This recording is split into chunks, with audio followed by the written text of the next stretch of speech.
Assalamualaikum warahmatullahi wabarakatuh. Alhamdulillahirrahmanirrahim. Wassalatu wassalamu asrofil anbiya'i wal mursalin wa ala alihi washabihi ajmain amma ba'du. Yang pertama dan yang paling utama, marilah kita panjatkan puja dan puji syukur kita atas kehadirat Allah Subhanahu wa Ta'ala yang telah melimpahkan rahmat serta hidayahnya sehingga kita dapat berkumpul di hari yang cerah ini. Tak lupa sholawat serta salam semoga selalu tercurahkan kepada junjungan kita Nabi Agung Muhammad Sallallahu Alaihi Wasallam yang telah membawa kita dari zaman jahiliyah menuju zaman yang terang benderang seperti sekarang ini. Bapak dosen yang terhormat dan hadirin yang saya sayangi, izinkanlah saya, Rita Mustikasari, dari Fakultas Ilmu Hukum Universitas Widya Mataram menyampaikan sebuah materi mengenai refleksi pemisahan pemilihan umum nasional dan lokal. Seperti yang kita ketahui bahwa Indonesia merupakan negara demokrasi. Pendapat tersebut didukung pasal 1 ayat 2 yang menyatakan bahwa kedaulatan negara berada di tangan rakyat dan dilaksanakan menurut Undang-Undang Dasar. Negara demokrasi adalah negara yang menjunjung tinggi kepentingan bersama di atas kepentingan pribadi. Demokrasi yaitu bentuk pemerintahan di mana formulasi kebijakannya secara langsung ataupun tidak langsung ditetapkan menurut suara mayoritas rakyat. Dalam mewujudkan demokrasi tersebut, Indonesia menggunakan sistem pemilihan umum, yaitu pemilu di mana rakyat memilih para pemimpin negara untuk mengurusi urusan negara. Pemilihan umum pada masa reformasi mengalami perubahan dan perkembangan. Saat ini, pemilihan umum memiliki peraturan tersendiri, yaitu Undang-Undang Pemilu, yang salah satunya mengatur mengenai pemisahan pemilu nasional dan lokal. Melihat pada pemilihan umum serentak bulan April tahun 2019 yang dinilai tidak efektif serta dinilai memberikan dampak yang begitu besar bagi negara.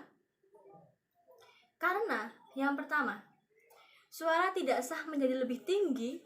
Yang kedua, banyaknya foto yang ada di lembar pemilih membuat para pemilih menjadi bingung. Yang ketiga, ketidaksiapan logistik pemilu untuk acara tersebut, bahkan waktu yang digunakan semakin panjang dan rumit hingga mengganggu petugas hingga menelan banyak nyawa. Hal-hal berikutlah yang mendorong anggota pemerintahan dalam memperbaiki sistem pemilu di tahun berikutnya. Pemilihan umum dapat diatur dalam pasal 167 ayat 1 yang memiliki dampak yang besar karena pasal tersebut menyatakan bahwa pemungutan suara dilaksanakan secara serentak, dan pasal tersebut didukung dalam pasal 3 ayat 1 Undang-Undang Pilkada yang juga menyatakan bahwa pemungutan suara dilakukan secara serentak. Namun, kedua pasal tersebut sangat bertentangan dengan pasal 347 ayat 1 Undang-Undang Pemilihan Umum yang menjelaskan bahwa pemungutan suara dilakukan secara serentak terbagi menjadi yang pertama, pemilu serentak nasional untuk memilih DPR, Dewan Perwakilan Rakyat, Presiden dan Wakil Presiden, serta DPD.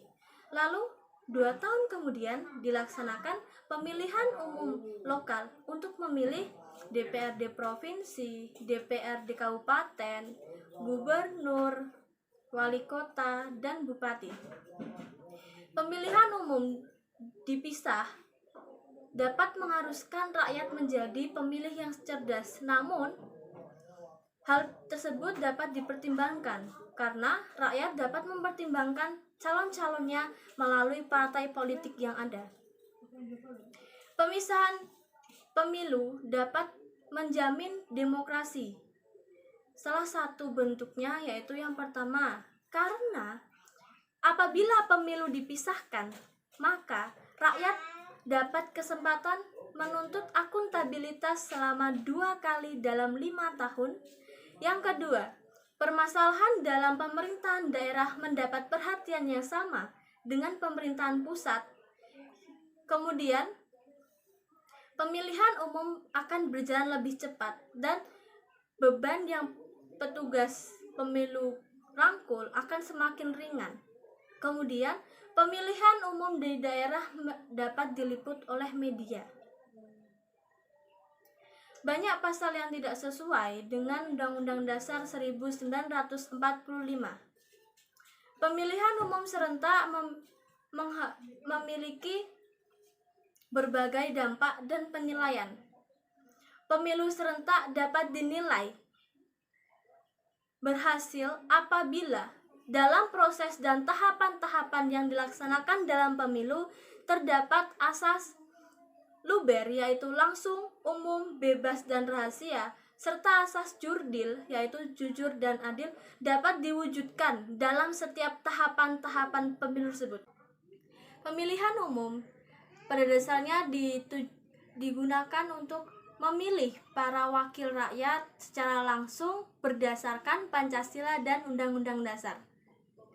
Pemilihan umum serentak dapat mendorong pemerintah menjadi yang kongruen, karena partai-partai politik harus lebih awal dalam menggalang koalisi yang akan diajukan. Dan masyarakat pun dapat mempertimbangkan calon-calon mereka tersebut dengan melihat partai-partai politiknya. Dalam hal ini, maka menimbulkan sebuah kecenderungan, yaitu terpilihnya presiden maka akan mempengaruhi terpilihnya parlemen-parlemen di bawahnya. Pemilihan umum serentak untuk 5 suara, yaitu DPR, Presiden dan Wakil Presiden, DPD, DPRD Provinsi, dan DPRD Kabupaten, akan dinilai efektif apabila doing the right thing, yaitu melakukan sesuatu dengan tujuan yang pasti dan sebenarnya. Jadi, negara harus mendapatkan tujuan tersebut, dan tujuan dari manfaat yang didapatkan oleh negara tidak boleh lebih dari ongkos yang dikeluarkan oleh negara. Maka itu dapat disebut sebagai pemilu yang efektif. Kemudian, doing things right, yaitu melakukan sesuatu yang efektif dari segi waktu, segi tenaga, dan segi dana. Setidaknya negara harus mendapatkan manfaat lebih dari ongkos yang negara sudah keluarkan. Pemilihan umum serentak sebenarnya sangat efisien dan merupakan sebuah solusi, dan seharusnya dapat dipertahankan untuk pemilihan umum pada tahun berikutnya. Namun, pemerintah harus lebih siap lagi agar beberapa masalah yang ada dalam tahun 2019 kemarin tidak terulang. Dan yang paling penting adalah mempersiapkan segala hal mengenai logistik. Jangan sampai ada korban jiwa hingga nilai kemanusiaan menjadi rendah. Pemilihan umum serentak pantas dipertahankan, asalkan pemerintah lebih siap dalam pelaksanaan yang akan diadakan di tahun berikutnya. Sekian dari saya, kurang lebihnya mohon maaf. Wassalamualaikum warahmatullahi wabarakatuh.